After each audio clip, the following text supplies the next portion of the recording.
എല്ലാ പ്രിയപ്പെട്ടവർക്കും നമസ്കാരം. ഞാൻ സജ്ന, ലക്ഷ്മി പൂജ ടാരറ്റ് അബണ്ടൻസിലേക്ക് ഏവർക്കും സ്വാഗതം.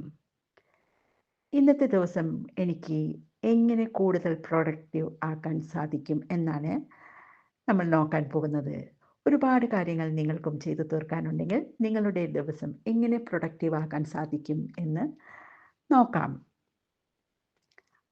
3 കാർഡുകളാണ് ഇവിടെ എടുത്തിട്ടുള്ളത്. ആദ്യത്തെ കാർഡ് നമ്മുടെ കറണ്ട് സിറ്റുവേഷൻ ആണ് റീഡ് ചെയ്യുന്നത്. രണ്ടാമത്തേത് നമുക്ക് ലഭിക്കുന്ന അഡ്വൈസ്. മൂന്നാമത്തേത് അത് ഈ ഒരു അഡ്വൈസ് കൊണ്ട് നമ്മൾക്ക് എന്ത് നേടാൻ സാധിക്കും എന്നുള്ളതാണ്. കറണ്ട് സിറ്റുവേഷൻ 10 ഓഫ് സോർട്സ് ആണ് കിട്ടിയിട്ടുള്ളത്. എന്തിൻ്റെങ്കിലും ഒക്കെ അവസാനം ഒരു പുതിയ തുടക്കത്തിൻ്റെ ആരംഭമാണ് എന്ന് ഓർമ്മപ്പെടുത്തുന്ന കാർഡാണിത്. എന്തെങ്കിലുമൊക്കെ നഷ്ടപ്പെട്ടു പോയതിൻ്റെ എനർജിയിലിരിക്കുന്ന വ്യക്തിയാണോ നിങ്ങൾ? ഒരു പക്ഷേ നിങ്ങളെ ഏറ്റവും അധികം സപ്പോർട്ട് ചെയ്യുന്ന ഒരു വ്യക്തി നിങ്ങളുടെ ജീവിതത്തിൽ നിന്ന് മാറിപ്പോയതായിരിക്കാം.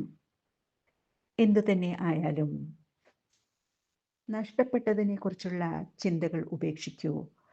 പുതിയ കാര്യങ്ങളിൽ ശ്രദ്ധ കേന്ദ്രീകരിക്കൂ. കാരണം നിങ്ങളുടെ ജീവിതം പോകേണ്ടത് മുന്നോട്ടാണ്. ജീവിതത്തിൽ ഒരു ബാലൻസ് കൊണ്ടുവരാനാണ് ഇന്ന് നമുക്ക് ലഭിച്ചിട്ടുള്ള അഡ്വൈസ്. ഒരുപാട് കാര്യങ്ങൾ നിങ്ങൾക്ക് ചെയ്തു തീർക്കാനുണ്ട്. ഏറ്റവും പ്രധാനപ്പെട്ട കാര്യങ്ങളിലേക്ക് ശ്രദ്ധ തിരിച്ച് അവ ചെയ്തു തീർക്കാനാണ് കാർഡ് നിർദ്ദേശിക്കുന്നത്.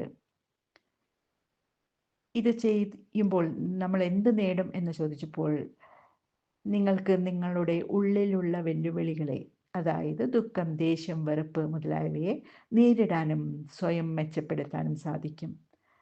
നിങ്ങൾ സ്വയം മെച്ചപ്പെടുമ്പോൾ കാര്യങ്ങളൊക്കെ കൂടുതൽ മികവോടെ നിങ്ങൾക്ക് ചെയ്തു തീർക്കാനും കഴിയും. സ്വയം മെച്ചപ്പെടുത്തി ജീവിതം കൂടുതൽ സുന്ദരമാക്കാൻ നിങ്ങൾക്ക് സാധിക്കട്ടെ എന്ന് ആശംസിച്ചു കൊള്ളുന്നു. നന്ദി.